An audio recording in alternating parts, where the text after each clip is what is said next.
जय माता दी दोस्तों। आज मैं आपको दशा माता के पहले दिन की कथा सुनाऊंगी। अगर आपको यह कथा अच्छी लगे तो आप वीडियो को लाइक, सब्सक्राइब और शेयर ज़रूर कीजिएगा। आइए सबसे पहले हम जानते हैं दशा माता व्रत की पूजा विधि। हिंदू धर्म में दशा माता व्रत का विशेष महत्व होता है। यह व्रत हिंदी पंचांग के अनुसार हर साल चैत मास के कृष्ण पक्ष की दशमी तिथि को दशा माता की पूजा अर्चना की जाती है।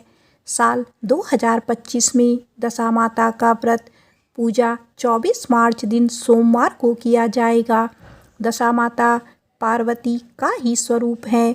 इस दिन सभी व्रती महिलाएं अपने घर की बिगड़ी हुई दशा को सुधारने के लिए और पति बच्चों की लंबी आयु के लिए उपवास व्रत रखती हैं और दशा माता से अपने पूरे परिवार की सुख समृद्धि की कामना करती हैं। इसके बाद माता दशा की पूजा अर्चना के बाद महिलाएं डोरा को गले में साल भर तक धारण करती हैं।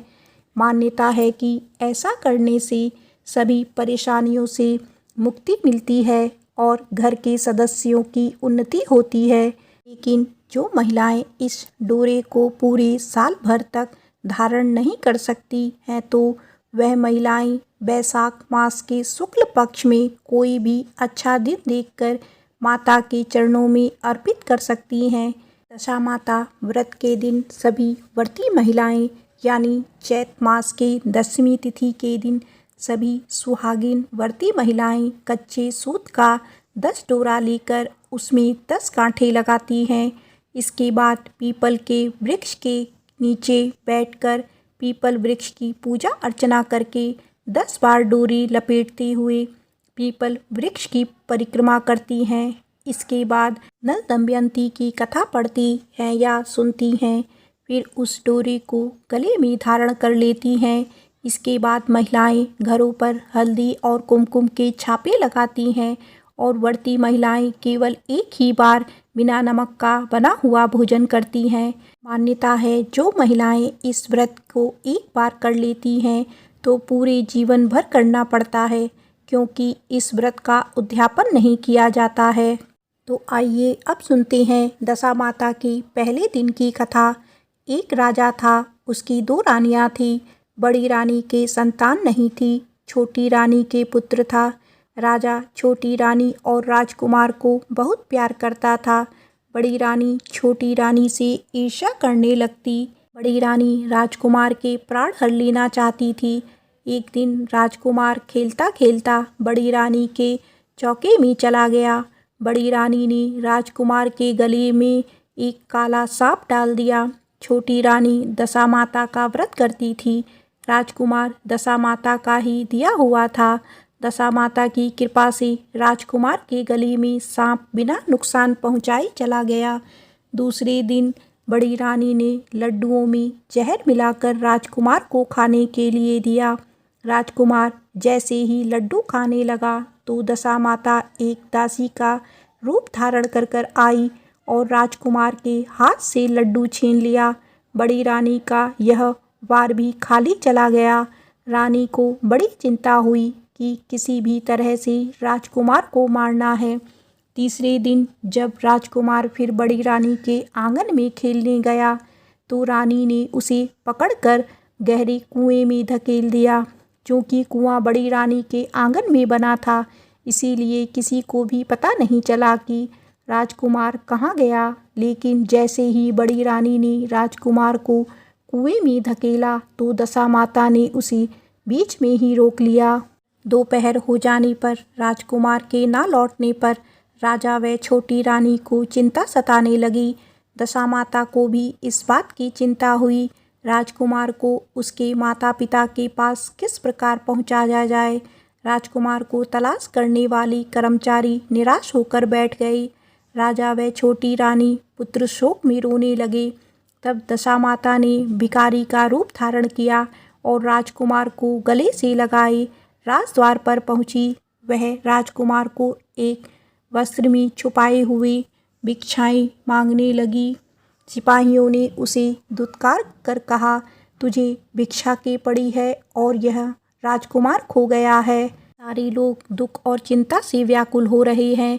इस पर दशामाता बोली, भैया, पुण्य का प्रभाव बड़ा ही विचित्र होता है। यदि मुझे भिक्षा मिल जाए तो संभव है कि खोया हुआ राजकुमार तुम लोगों को मिल जाए।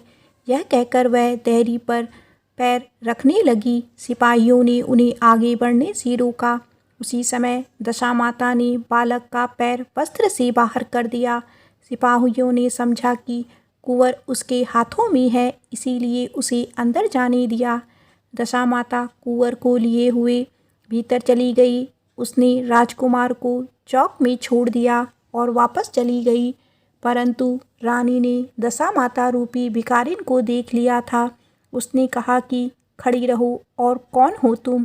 तुमने 3 दिन मेरे बेटे को छिपा कर रखा था। तुमने ऐसा क्यों किया? तुम्हें मेरे इस प्रश्न का उत्तर देना होगा। दशामाता उसी समय ठहर गई। उन्होंने बताया, मैं तुम्हारे पुत्र की चोरी करने वाली नहीं हूँ। मैं तो तुम्हारी आराध्य देवी दशामाता हूँ। मैं तुम्हें सचेत करने आई हूँ कि बड़ी रानी तुमसे ईर्ष्या रखती है। वह तुम्हारे पुत्र के प्राण हर लेना चाहती है। एक बार उसने तुम्हारे पुत्र के गले में काला सांप डाला था, जिसे मैंने भगाया। दूसरी बार उसने इसे विष में लड्डू खाने को दिए थे, जिन्हें मैंने उसके हाथों से छीन लिए थे।